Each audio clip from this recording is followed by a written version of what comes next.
la seconde période avait parfaitement démarré pour cette équipe du Congo qui avait fait un très beau premier tour, hein, un vaincu, 2 victoires, 1 nul, et qui va ouvrir le score sur un joli coup franc très bien déposé.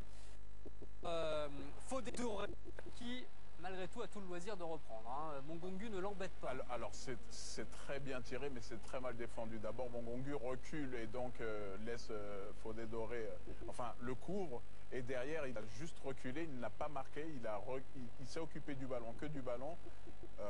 Il n'a pas reculé assez pour empêcher Fodé Doré de reprendre ce ballon. Il y a peut-être une discussion sur est-ce que Kidiabo aurait pu sortir. Moi je pense que c'était vraiment bien tiré et que ça pouvait se terminer ainsi.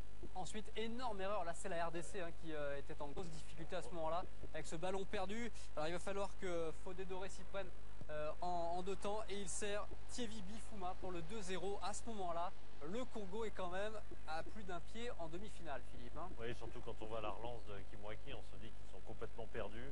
Ensuite, Doré est contré en fait par Kidiaba qui sort vite dans ses pieds, mais Kidiaba repousse dans les pieds de Bifouma qui marque quand même son 3e but de la compétition déjà. Donc oui, avec moi c'est d'avoir marqué assez rapidement après le 2e but du Congo, ce qui a permis finalement de revenir dans le match et de faire un petit peu douter les Congolais. But marqué grâce à l'accélération de Bolassi qui dépose ce ballon sur Mbokani. Ça fait 2-1. Bravo à Bolassi hein, qui décroche souvent. Moi j'estimais qu'il devait y avoir 2 joueurs décisifs et ce sont ces deux-là. Bolassi qu'on n'a pas assez vu dans cette compétition et Mbokani qui a fait un match pour moi très intéressant aujourd'hui. Je ne vais pas dire extraordinaire, mais il a vraiment pesé de tout son poids. On voit cette accélération. Le pauvre Marvin Baudry ne peut pas revenir et derrière le très bon mouvement. C'est aussi pas très bien défendu encore une fois, mais Mbokani conclut facilement, d'apparence en tout cas. Et du coup la RDC est relancée et va en profiter avec Bokila qui a une première tentative. Le ballon lui revient, la deuxième elle est belle. Ils défendent dans les 6 mètres, les joueurs du Congo, là, ils sont complètement pétrifiés. Là, ils ont peur, là, oui, clairement. Et Bokila, qui avait raté 5 ou 6 occasions à ce moment-là, a réussi enfin à frapper en force, comme il le fait souvent, mais cette fois-ci de façon bien placée.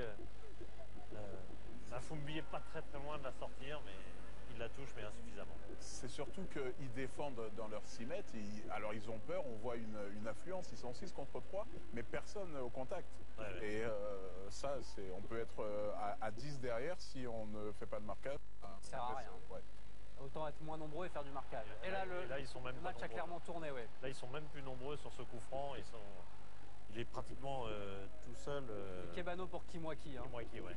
Mais encore une fois, à la réception, oui, d'accord, mais regardez le marquage. Il y a 3 blancs et ils sont les rouges, les diables rouges, ils sont comme pétrifiés, épuisés peut-être, pétrifiés, je pense davantage. Ouais, ils sentent que le match est en train vraiment de leur échapper et qu'ils sont passés à côté d'une très belle histoire. Alors que rien n'est perdu à ce moment-là, et c'était à 2 non. Mais encore faut-il pouvoir revenir. Et puis le coup de grâce à la 90e avec Bienvenu Mbokani qui signe du coup un doublé. Il va y aller en 2 temps, mais il a le mérite d'y croire jusqu'au bout. Mais évidemment que celui-là est le plus prévisible des buts. Hein. En puissance, déjà, il prend la position par rapport au défenseur. Après, il tente l'extérieur. Il est heureux dans sa finition, mais dans l'ensemble de sa prestation, il méritait de finir en héros quelque part. Et je suis très content pour lui que ça puisse s'achever ainsi. Et Nisken Skebano qui avait pas fait une entrée foudroyante, malgré tout, il fait 2 passes décisives. Au final, c'est pas mal quand même. Oui, il finit par 2 passes décisives sur les 2 buts décisifs. Donc c'est pas si mal pour ce joueur qui est arrivé qui a finalement accepté de jouer avec la RDC en cours de qualification, match, je crois, de 4e match même de mémoire.